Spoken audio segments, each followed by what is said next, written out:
오늘 우리에게 주시는 하나님의 말씀은 예레미야 38장 말씀입니다. 예레미야 38장 14절에서 28절 말씀입니다. 예레미야 38장 14절에서 28절 말씀입니다. 말씀을 저 한 절, 여러분 한 절 그렇게 교독하도록 하겠습니다. 시드기야 왕이 사람을 보내어 선지자 예레미야를 여호와의 성전 셋째 문으로 데려오게 하고, 왕이 예레미야에게 이르되 내가 내게 한 가지 일을 물으리니 한마디도 내게 숨기지 말라.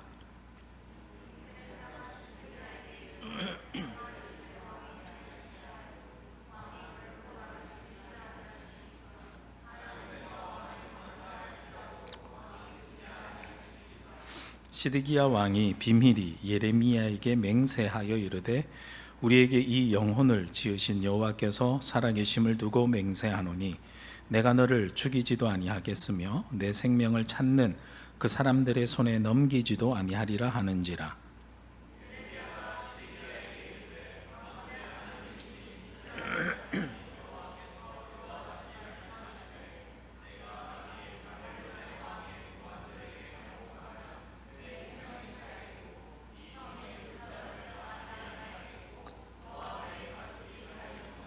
내가 만일 나가서 바벨론의 왕의 고관들에게 항복하지 아니하면 이 성이 갈대아인의 손에 넘어가리니 그들이 이 성을 불살을 것이며 너는 그들의 손을 벗어나지 못하리라 하셨나이다.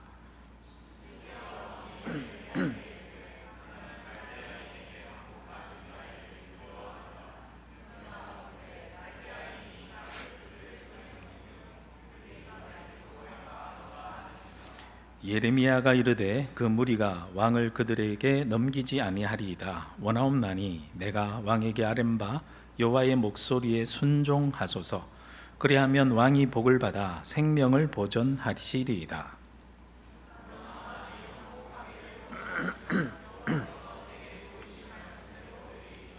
보라, 곧 유다 왕궁에 남아있는 모든 여자가 바벨론 왕의 고관들에게로 끌려갈 것이요 그 여자들은 내게 말하기를 내 친구들이 너를 꿰어 이기고 내 발이 진흙에 빠짐을 보고 물러갔도다 하리라.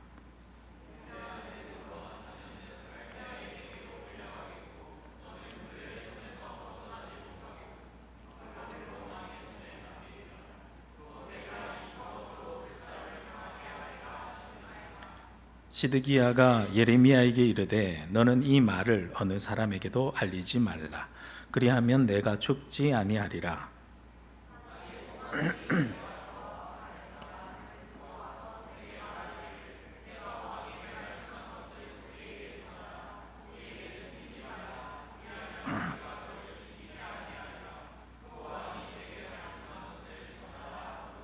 그들에게 대답하되 내가 왕 앞에 간구하기를 나를 요나단의 집으로 되돌려 보내지 마소서. 그리하여 거기서 죽지 않게 하옵소서 하였다 하라 하니라.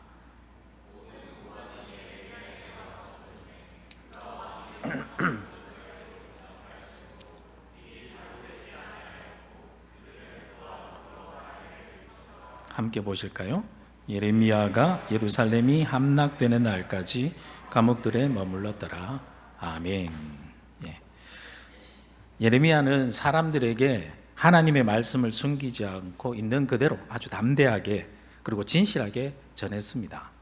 하지만 하나님의 말씀을 들은 유다의 고관들은요, 오히려 예레미야가 바벨론의 앞잡이 노릇을 한다라고 하면서 그를 죽여야 한다라고 시드기야 왕에게 강력히 요구하게 되죠.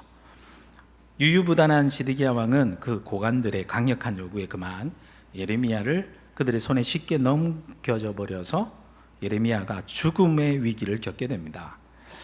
그들은 감옥들에 있는 왕의 아들 말기야의 구덩이, 즉 물이 없고 진창뿐인 물을 저장하는 물웅덩이에요. 물웅덩이에 예레미야를 가두어 두고 굶겨 죽이려고 했습니다. 예레미야는 단지 하나님의 말씀을 그냥 진실하게 전했을 뿐인데도 이런 처지에게 놓이게 된 거죠. 하나님의 뜻을 따라 진리를 증거하는 사람이 이렇게 외롭고 또 처절한 상황에 처할 때가 많이 있습니다. 하나님의 말씀을 진실하게 전하는 사람이 이렇게 억울하게 배반자라는 누명을 쓰게 되고 그리고 정말 죽어버린다면 너무 허망하지 않습니까? 다행히 예레미야는 어떻게 되죠? 거기서 죽나요? 죽지 않습니다.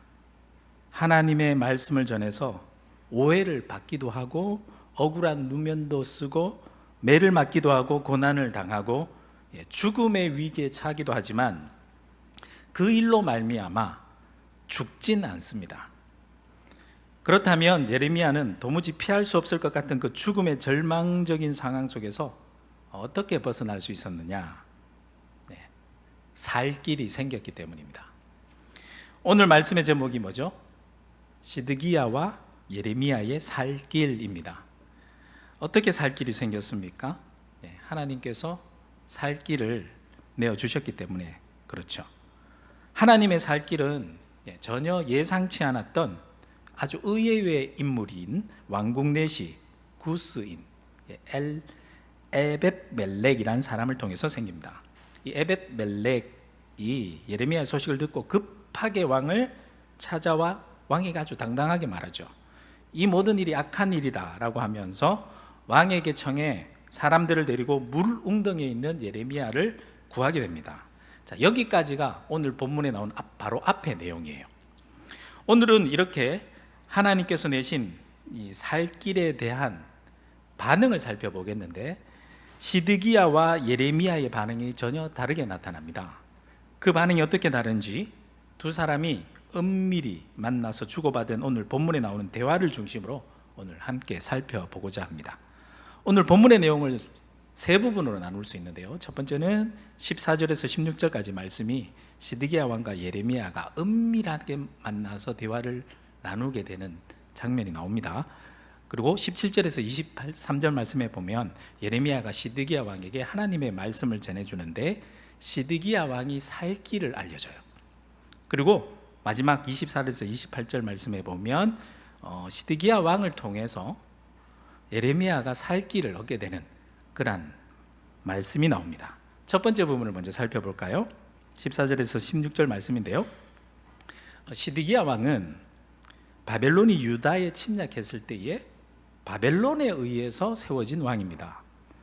이방 나라의 세력에 의해서 세워진 왕이었기 때문에 나라가 힘이 없는 상태였고 왕권이 아주 불안한 상황에 있었던 거죠.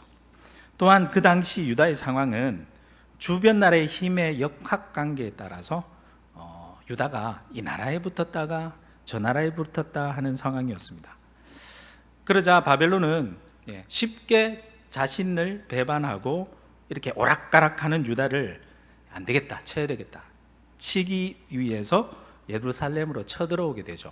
쳐들어와서 예루살렘 성을 포위했었습니다. 그러자 바벨론이 세력이 더 이상 이렇게 막 커지는 것을 막기 위해서 아래에 있던 애굽이 출정하게 됩니다. 애굽이 출정했다라는 소식을 듣고 잠시 힘이 약해진 바벨론은 예루살렘 성의 포위를 이렇게 잠시 풀었어요. 잠시 푼 상황이었습니다. 그러자 유다 땅 안에서는 애굽의 힘을 빌려서 바벨론을 물리치기 원했던 이 친애굽 성향의 유다 고관들이 목소리가 힘을 실어서 점점 힘을 얻고 있었던 바로 그때였습니다. 그런데도 예레미야는 유다가 결국 하나님의 심판을 받아 바벨론에게 결국 멸망하고 말 테니까 바벨론에게 항복해야 된다라고 변함없이 꾸준하게 하나님의 말씀을 전했습니다. 그러니까 당연히 유다 사람들이 바벨론의 앞잡이다라는 모함을 받게 되고요. 그로 말미암아 미움을 받아서 물웅둥이에 갇혀서 죽을 처지에 놓였던 건 아닙니까? 그때 기적적으로 하나님이 내신 살 길로 죽기 전에 가까스로 에벳멜렉이라는 구스 사람의 도움으로 겨우 목숨을 건진 상태였죠. 그 상태에서 14절 말씀을 볼까요? 14절 말씀에 보면 이때 시드기야가 지금 주변 상황이 조금 변화가 생겼으니까 혹시 예레미야가 예전과는 다르게 하나님의 말씀을 새롭게 받은 것이 없는가 궁금해하면서 사람을 보냅니다. 그러면서 예레미야에게 어디로 나오게 하냐면 여호와의 성전 셋째 문으로 나오게 합니다. 이곳이 어떤 문인지 정확하게 알 수는 없어요. 아마 직무를 맡은 일부 제사장들이나 왕이 갈 수 있으니까 그 왕같이 극히 제한적인 인물이 드나드는 문이었을 것으로 보입니다. 아마 시드기야는 예레미야를 만나는 일에 대해 지금 조심스럽기도 하고 은밀하게 예레미야를 만나 대화하기 위해서 사람들이 일부러 드나들지 않는 인적이 드문 곳으로 그것을 은밀히 불렀던 것 같아요. 예레미야를 만난 시드기야가 만나자마자 이렇게 말합니다. 14절 말씀에 보니까 왕이 예레미야에게 이르되 내가 내게 한 가지 일을 물으리니 한마디도 내게 숨기지 말라. 하나님께 받은 말씀이 있다면 나한테 숨기지 말고 다 말해달라라는 것입니다. 시드기야는 하나님의 말씀에 대한 간절한 마음이 지금 있습니까? 없습니까? 있습니다. 하나님 말씀을 듣고자 합니다. 또 어떤 말씀이 있을까 기대감도 가지고 있습니다. 여기까지는 좋죠. 하지만 예레미야는 시드기야 왕에 대해서 좋지 않은 마음을 가지고 있었어요. 바로 앞에서 시드기야 왕은 유다 고관들이 자신들 마음대로 처분할 수 있도록 가만히 내버려 두어서 물웅덩이에서 죽을 뻔하지 않았습니까? 그래서인지 15절 말씀에 보면 마음이 상한 예레미야가 이렇게 얘기합니다. 내가 이 일을 왕에게 아시게 하여도 왕이 결코 나를 죽이지 아니하시리까? 이 말이 무슨 말인가 하니 내가 아무리 하나님의 말씀을 전해드린다 하더라도 결국 왕이 듣고 싶은 말씀이 아니면 나를 죽일 게 아닙니까? 이렇게 얘기하는 겁니다.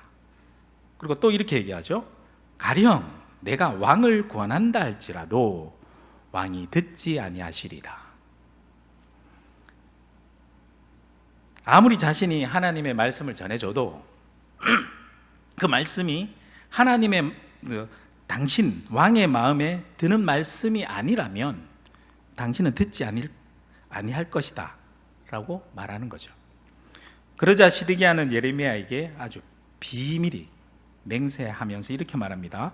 16절 말씀해 보니까 우리에게 이 영혼을 지으신 여호와께서 살아 계심을 두고 맹세하노니 내가 너를 죽이지도 아니하겠으며 내 생명을 찾는 그 사람들의 손에 넘기지도 아니하리라. 그렇게 말합니다. 시드기야는 절대로 예레미야를 죽이지도 않겠고 예레미야를 죽이는 사람들의 손에 이번엔 넘기지 않겠다. 하나님 이름으로 맹세까지 합니다. 이렇게 맹세라도 하면 하나님께서 좋은 말씀을 해주실 것으로 기대하는 마음도 분명히 있었겠죠. 하지만 아무리 하나님의 이름으로 내가 맹세를 한다 하더라도 우리가 기대하고 우리가 듣길 원하고 내 마음에 맞는 말씀을 듣게 되는 거 아닙니다.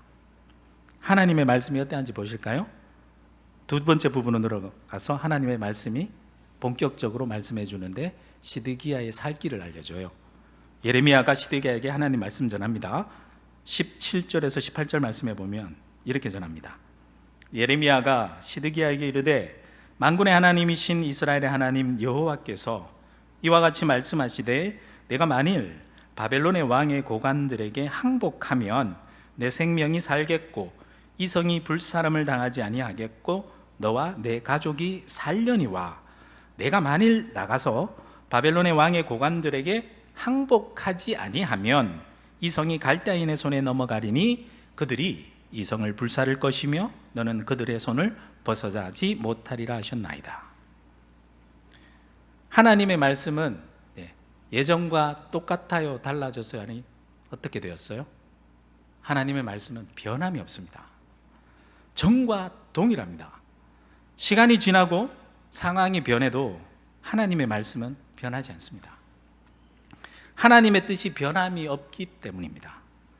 하나님은요, 상황에 따라서 또 시기에 따라서 이렇게 저렇게 마음을 바꾸시는 분이 아니시기 때문입니다.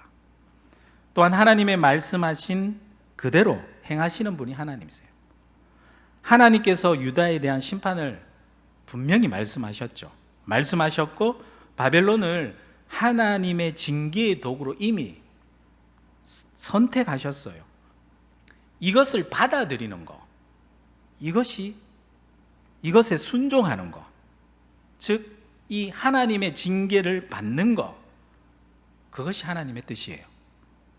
그런데 그것이 오늘 말씀해 보면 죽는 길이 아니라 살 길이다라고 말씀하고 있어요. 17절에서 그래서 분명히 말씀하지 않습니까?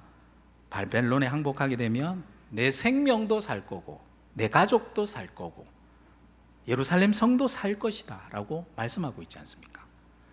그런데 만일 하나님의 말씀이, 하나님의 뜻이 자기 마음에 들지 않는다고, 말씀에 순종하지 않고 상황에 따라, 상황의 변화에 따라 내가 눈치를 살피면서 바벨론에게 항복하지 않게 되면 어떻게 된다고요? 다 멸망하게 될 것이다라고. 그리고 절대로 그들의 손에서 벗어나지 못할 것이다 라고 말씀합니다. 하나님은 말씀하시는 그대로 이루시는 분이시죠. 그래서 우리가 아무리 발부둥 쳐봤자요, 우리는 하나님이 행하시는 일에서 절대로 벗어날 수 없습니다. 하나님은 말씀하신 그대로 이루시고요, 하나님이 말씀하신 그대로 이루어질 뿐입니다. 하나님의 뜻과 말씀은요, 이렇게 변하지 않습니다. 하나님의 말씀을 듣는 우리가 오히려 변해야 됩니다. 그것이 우리가 살 길이다라는 거죠. 하나님의 징계를 받는 것, 비록 시드기야의 마음에 내키진 않는 말씀이지만 그것을 듣고 순종하는 것이 살 길이다라는 거죠. 시드기야의 입장에선 상황이 아주 복잡하고 또 힘들고 하나님의 말씀에 선뜻 쉽게 순종하지 못하는 입장이다라는 것, 충분히 상황을 고려하면 이해는 됩니다. 정치적인 왕이니까 정치적인 논리도 따져봐야 되고요, 주변 상황의 변화도 세심하게 살펴야 하고 사람들의 눈치도 살펴야 되고 참 복잡합니다. 상황을 놓고 하나하나 이렇게 다 따져 들다 보면 어떻게 되죠? 더 상황만 더 복잡해질 뿐입니다. 머리만 아프고 이러지도 못하고 저러지도 못하고 그냥 마음만 무거워질 뿐이죠. 그럴 땐 오히려 단순하게 나가는 것이 가장 좋은 방법입니다. 상황이 복잡하면 복잡할수록, 오히려 그럴 때일수록 단순하게 하나님의 말씀에 순종하는 것이 답입니다. 혹시 여러분 복잡한 문제거리로 밤잠을 스쳐가면서 고민 중에 계십니까? 네.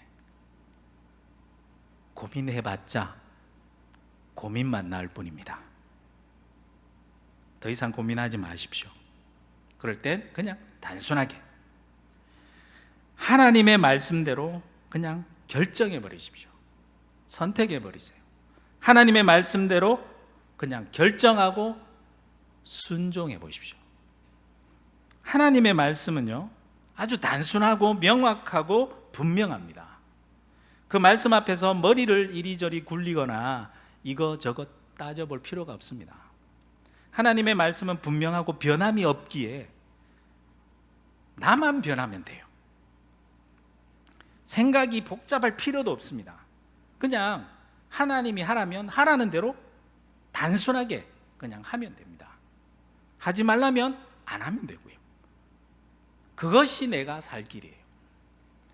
그런데도 시드기야는 변함없는 하나님의 말씀 앞에서 그냥 이런저런 핑계를 막 대며 결단하지 못하죠. 19절 말씀 볼까요? 시드기야 왕이 예레미야에게 이르되 나는 갈대아인에게 항복한 유다인들을 두려워하노라.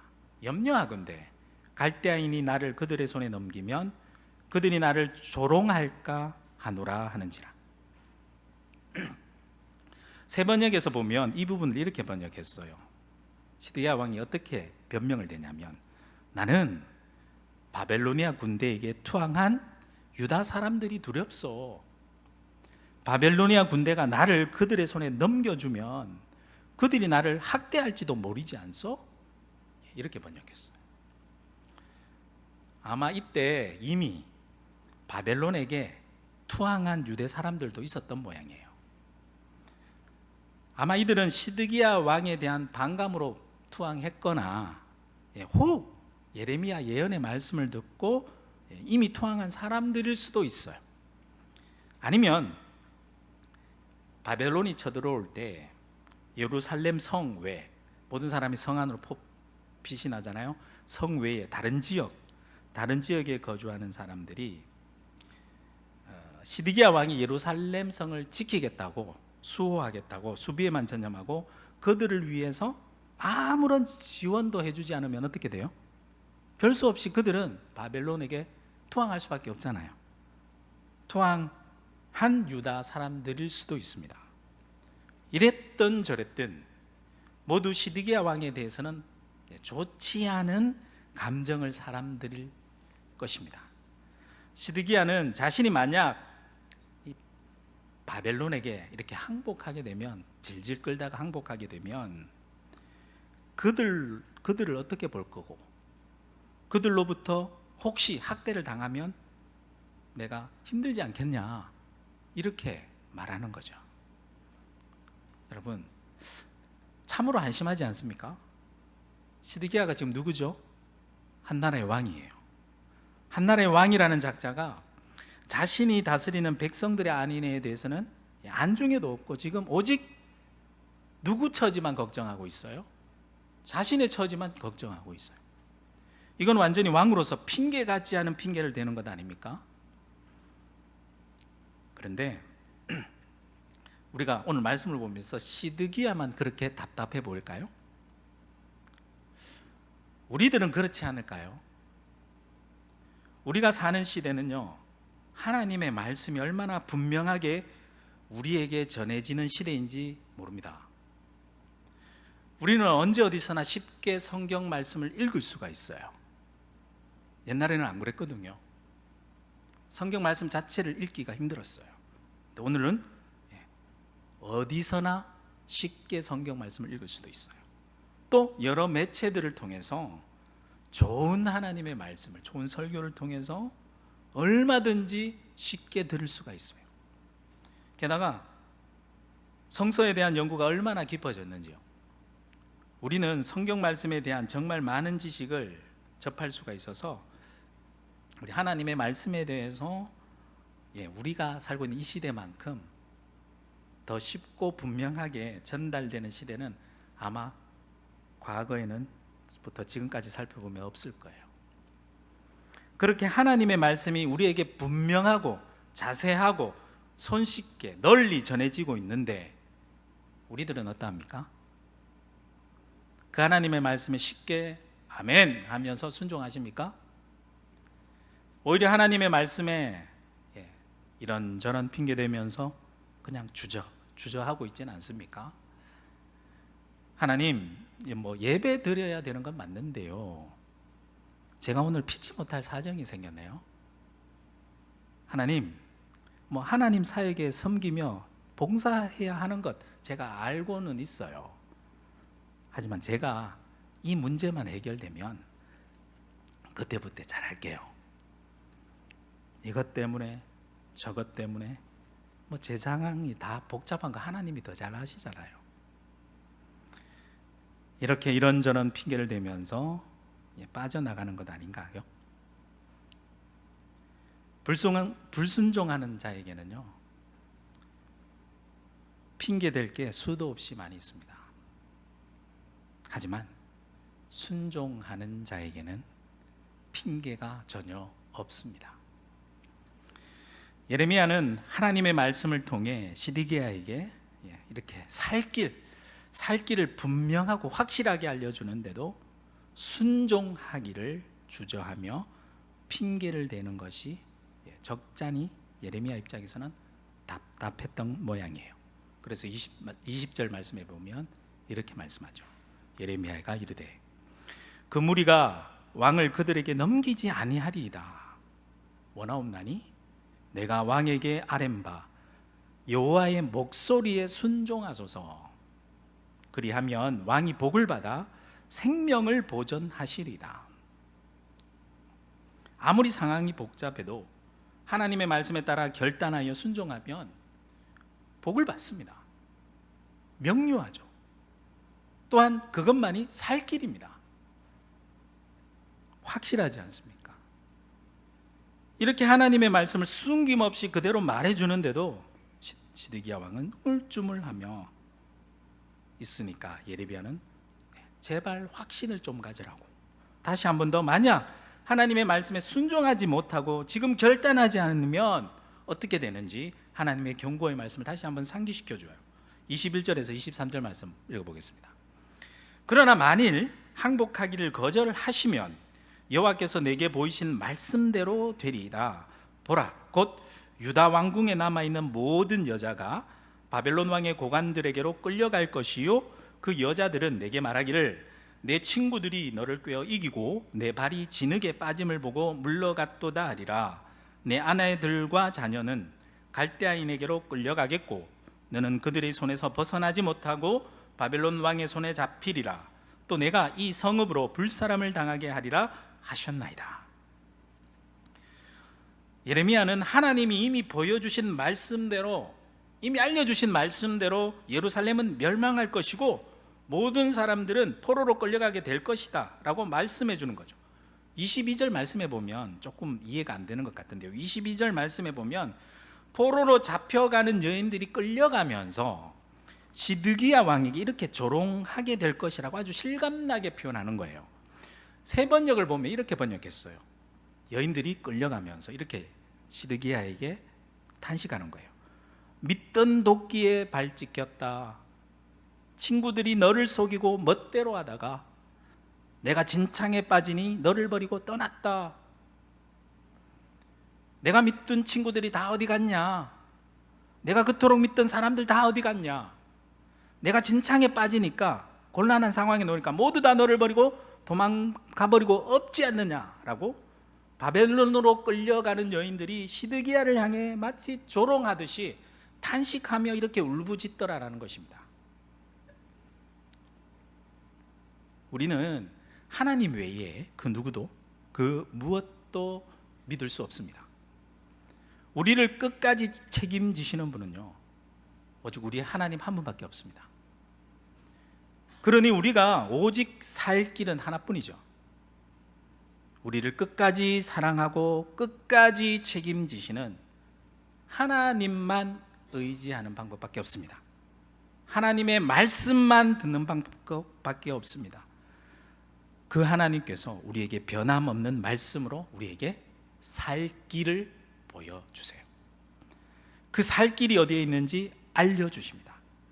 시드기야에게도 그렇게 살 길을 보여주셨어요. 하지만 시드기야는 결국 그 하나님의 말씀, 자신이 살 길, 그것을 들었음에도 불구하고 그 말씀에 자신이 결단하여 순종하지 못하고 자신의 복잡한 상황에서 이 핑계 저 핑계 대며 자신의 안위만 챙기다가 그렇게 우물쭈물 선택하고 있지 못하다가 결국 멸망의 길로 가고 말았습니다. 반면에 세 번째 부분, 예레미야의 살 길을 살펴볼까요? 예레미야는 하나님의 말씀이 처음에는 자신의 마음에 듣기에 좋지만은 않았어요. 그래서 하나님의 말씀이 임해서 하나님의 말씀을 전할 때 난리가 나니까 하나님의 말씀을 전하지 않겠노라 라고 말하니까, 그러면 자신의 마음에 불붙는 것 같아서 도무지 가만히 있을 수 없어서 내가 말씀을 전할 수밖에 없노라 라고 예레미야 20장에 말한 적이 있습니다. 처음에는 하나님의 말씀이 자신의 마음에 들지 않았어요. 예레미야는 자신의 마음과 생각을 그러나 따르진 않고 하나님의 변하지 않는 말씀에 순종하여 그 말씀을 그대로 담대하게 전했습니다. 그 말씀을 전하면 전할수록 오히려 자신의 목숨은 위협받는 상황 속으로 빠져들어간다 하더라도 그는 모든 복잡한 그 상황을 이리저리 계산하거나 따져보지 않고요, 오직 말씀에 순종합니다. 그것이 예레미야에게 살 길이었기 때문입니다. 그렇게 말씀에 순종하니 하나님께서 예레미야에게 정말 살 길을 내셨죠. 앞에서 본 듯이 물웅덩이에 빠져 죽을 상황에 처했을 때 생각하지도 못했던 에벳멜렉이란 구스 사람의 도움을 받아서 생명을 건지게 되지 않습니까? 이번에는 시드기야를 통해서 복잡한 그 정치 상황 속에서 목숨을 건지게 되는 상황이 발생합니다.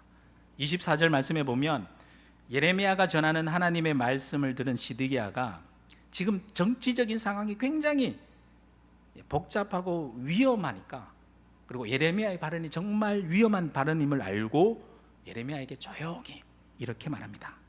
너는 이 말을 어느 사람에게도 알리지 말라. 그리하면 내가 죽지 아니하리라. 그리고 25절에서 26절 말씀에 보면 예레미야는 혹시 누가 이 일에 대해서 만약에 묻더라도 이렇게 말하라고 말해줍니다. 25절에서 26절 말씀에 보면 만일 고관들이 내가 너와 말하였다 함을 듣고 와서 내게 말하기를 내가 왕에게 말씀한 것을 우리에게 전하라, 우리에게 숨기지 말라, 그렇게 하면 우리가 너를 죽이지 아니하리라. 또 왕이 내게 말씀한 것을 전하라, 그렇게 하거든. 26절 그들에게 대답하되 내가 왕 앞에 간구하기를 나를 요나단의 집으로 되돌려 보내지 마소서, 그리하여 거기서 죽지 않게 하옵소서 하였다 하라, 그렇게 말하라는 겁니다. 예레미야는 시드기야를 믿어줍니다. 시드기야를 믿고 그 말대로 따라줍니다. 27절 말씀 보면 모든 고관이 예레미야에게 와서 물으매 그가 왕이 명령한 모든 말대로 그대로 대답하였으므로 일이 탈로 되지 아니하였고 그들은 그와 더불어 말하기를 그쳤더라. 시드기야의 말을 믿고 따라준 예레미야는 결국 목숨을 건지게 되죠. 28절 말씀의 마지막 말씀에 보듯이 예레미야는 이후에 예루살렘 성이 바벨론에 의해서 함락되는 그날까지 감옥들에서 머물며 살아갈 수 있게 됩니다. 예레미야는 정치적으로 복잡한 상황 속에서 믿을 수 없는 시드기야에게까지 하나님의 말씀을 있는 그대로 담대하게 전해주었고요, 또한 그 시드기야를 믿어주고 시드기야의 말에 따라준 것으로 말미암아 그렇게 위험한 상황 속에서 살 수 있게 되었어요. 오늘 말씀을 정리해 볼까요? 하나님께서는 시드기야와 예레미야에게 똑같이 살 길을 말씀해주고 보여주셨어요. 그런데 그들의 선택은 전혀 달랐습니다. 먼저 시드기야를 봅시다. 그는 처음에는 하나님의 말씀에 대한 호기심도 있었고 기대감도 있었습니다. 하지만 정작 하나님의 말씀을 들었을 때 그 말씀에 내가 결단하고 순종하지는 않았어요. 자신의 상황을 따지고요, 사람들의 눈치를 보면서 이런저런 핑계를 대며 불순종했습니다. 결국 그는 그렇게 우물쭈물하다가 멸망의 길로 들어서 버리고 말았던 거죠. 반면 예레미야는 달랐습니다. 하나님의 말씀이 처음부터 자신의 마음에 든 것은 아니었어요. 들지 않았어요. 그런데도 그는 하나님의 말씀에 순종하기로 결단하였습니다. 목숨을 걸고 하나님의 말씀을 전했습니다. 말씀을 전하다 당하는 모든 고난과 위기의 상황 속에서도 그는 전혀 흔들리지 않았습니다. 상황을 따져보거나 사람들의 눈치를 살피며 복잡한 상황 속에서 머리 아파하지 않았습니다.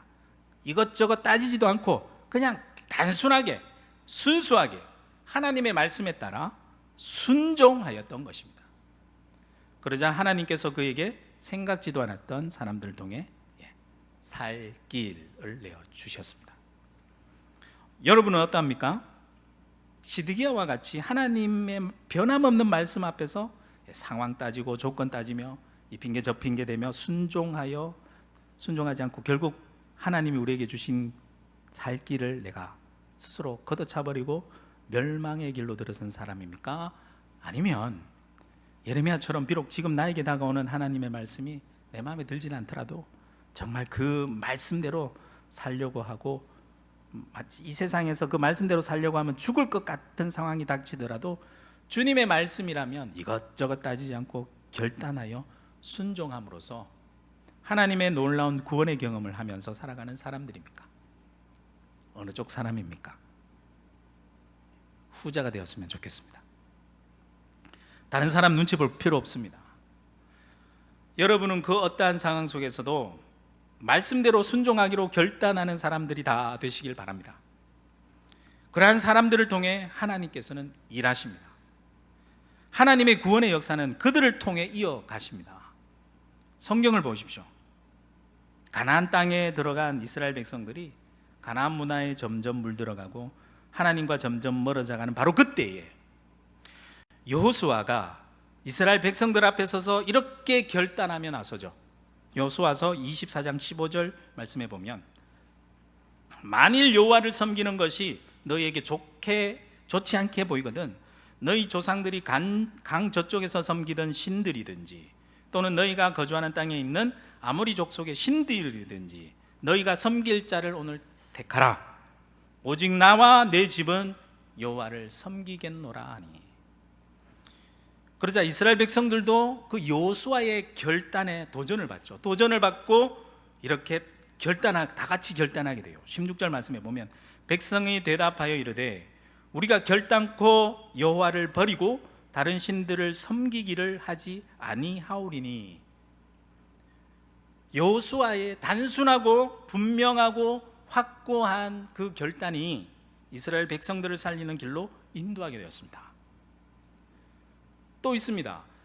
북이스라엘의 많은 백성들이 하나님을 떠났죠. 바알과 아세라를 막 섬기는 그런 멸망의 길로 막 나아가고 있을 때 엘리야가 아합 왕과 수많은 이스라엘 사람들의 눈치를 전혀 살피지 않고 갈멜산 제단 앞에서 이렇게 결단하며 이스라엘 백성들에게 결단을 촉구합니다. 열왕기상 18장 21절 말씀에 보면 엘리야가 모든 백성에게 가까이 나와 이르되 너희가 어느 때까지 둘 사이에서 머뭇하려느냐. 여호와가 만일 하나님이면 그를 따르고 바알이 만일 하나님이면 그를 따를지니라 하니 백성이 말 한마디도 대답하지 아니하는지라. 엘리야의 그 결단으로 말미암아 날로 침체져 가고 타락해져 가는 이스라엘의 영적 분위기가 완전히 새롭게 변화되는 기회가 되었습니다. 신약에 가서 사도 바울은 또 어떠합니까? 갈라디아서 1장 10절 말씀에 보면 이렇게 기록하고 있죠. 이제 내가 사람들에게 좋게 하랴 하나님께 좋게 하랴. 사람들에게 기쁨을 구하랴. 내가 지금까지 사람들의 기쁨을 구하였다면 그리스도의 종이 아니니라. 우리 모두는 그리스도의 종들인 줄로 믿습니다. 종의 마음은 단순하죠. 복잡하지 않습니다.